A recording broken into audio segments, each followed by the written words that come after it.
કૌશિક વઘાસિયા નામના એક વ્યક્તિએ ખેડૂતની ખોટી સહી કરી અને બનાવટી પાવર ઓફ એટર્ની તૈયાર કરી ગાંધીનગરના ગિફ્ટ સિટીને અડીને આવેલા એક રતનપુર ગામમાં 190 કરોડ રૂપિયાની માર્કેટ વેલ્યુ ધરાવતી 18 વીઘા જમીન એક માણસે ખોટા દસ્તાવેજો કરી અને પોતાના નામે કરી દીધી। જ્યારે આ જે જમીનના માલિક ખેડૂત છે એ NRI છે અને લંડનમાં રહે છે અને જેઓ એમને ખબર પડી ત્યારે ફરિયાદ કરવામાં આવી અને આ ફરિયાદની અંદર આખી પોલ ખુલી ગઈ કે કૌશિક વઘાસિયા નામના એક માણસે એના મળતિયાઓ સાથે મળીને 190 કરોડ રૂપિયાની જમીન હડપી લીધી છે। તો આના વિશે તમારી સાથે વાત કરીશ। મારું નામ રાજેશ શાહ છે અને તમે જોઈ રહ્યા છો ગુજરાતના સૌથી મોટા ડિજિટલ ન્યૂઝ પ્લેટફોર્મ ખબરછે.com। ગાંધીનગર ગિફ્ટ સિટીને અડીને આવેલા રતનપુર ગામની સીમમાં જમીન આવેલી છે, 18 વીઘા જમીન, અને એની માર્કેટ વેલ્યુ છે 190 કરોડ રૂપિયા। આ જમીન પ્રભુદાસ પટેલ નામના એક ભાઈની છે અને જ્યારે આ વાત કલેક્ટર સુધી પહોંચેલી તો કલેક્ટરના હુકમથી હમણાં ડભોડા પોલીસ સ્ટેશનની અંદર ગુનો નોંધાયો છે અને અત્યારે લેન્ડ ગ્રેબિંગની ફરિયાદ દાખલ કરવામાં આવી છે।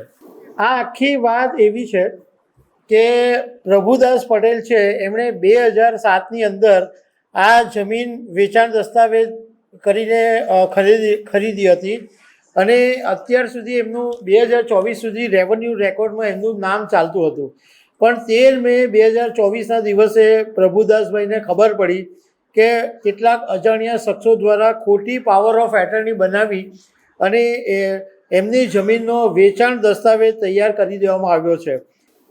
કૌશિક વઘાસિયા નામના એક વ્યક્તિએ ખેડૂતની ખોટી સહી કરી અને બનાવટી પાવર ઓફ એટર્ની તૈયાર કરી અને નોટરી સમક્ષ એની નોંધ પણ કરાવી દીધી અને એક પણ રૂપિયો ચૂકવ્યા વગર સોનાની લગડી જેવી જે જમીન છે એ પોતાના નામે કરી દીધી।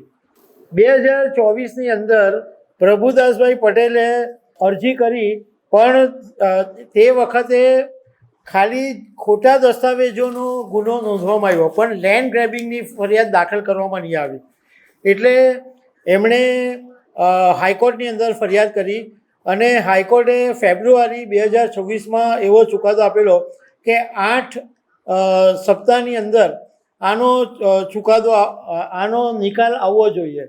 હવે 9 જૂને આનો સમય પૂરો થતો હતો, પરંતુ આ પહેલાંના જે કલેક્ટર હતા એ રિટાયર થઈ ગયા અને નવા કલેક્ટર આવ્યા, એમણે આદેશ આપ્યો અને એ પછી જ્યારે તપાસ કરવામાં આવી ત્યારે આ આખો પોલ બહાર પડી કે ખોટી રીતના કૌશિક વઘાસિયાએ આ જમીન છે એ પચાવી પાડી છે અને પાછું કૌશિક વઘાસિયાએ જમીન ઉપર બોર્ડ બી મારી દીધું છે કે આથી સર્વેને જણાવવાનું કે આ જમીનના માલિક કૌશિક વઘાસિયા છે અને કોઈ પ્રવેશ કરશે કે કરાવશે તો ફોજદારી રીતે કાર્યવાહી કરવામાં આવશે એવું કહેવામાં આવ્યું છે।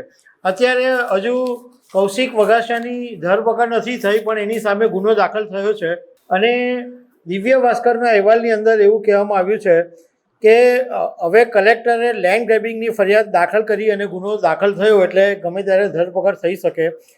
આ પહેલાં બી કૌશિક વઘાસિયાની એક વખત ધરપકડ તો થયેલી હતી, પરંતુ એ વખતે પણ એની સામે લેન્ડ ગ્રેબિંગનો ગુનો દાખલ નહોતો કરાયો।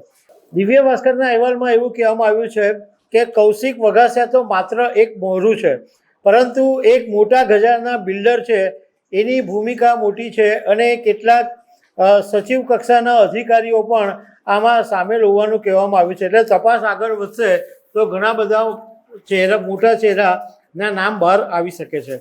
તો દર્શક મિત્રો, આવી અનેક વાતો સાથે અમે તમને મળતા રહીશું। આભાર।